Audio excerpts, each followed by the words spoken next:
То есть профессиональные гибисты остановились на Аксенове. А почему? Я думаю, что они увидели, что он более будет не просто манипулируем. Там манипулируем был бы любой. И тот же Грач, и другие. В конце концов, мощь Москвы, она бы раздавила бы любого человека, чтобы он перед этим не думал. Я думаю, что они просто где-то быстренько оценили его личные качества. Непомерное желание, знаете, красоваться, тщеславие, жажда к наживе и беспринципность. Но, хотел сказать космополитизм, но не хочу обижать космополитов. Но человек, который практически без роду и племени.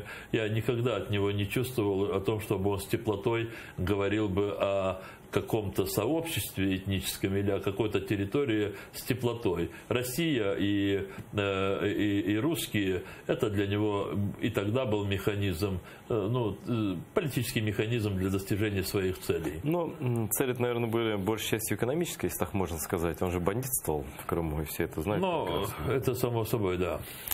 Кстати, ну, мне, как говорили некоторые люди в Москве, что он лично понравился хозяину, что лично понравился Путину, он ему, как-то оказался классово близок, ментально близок. Вот вы допускаете такое?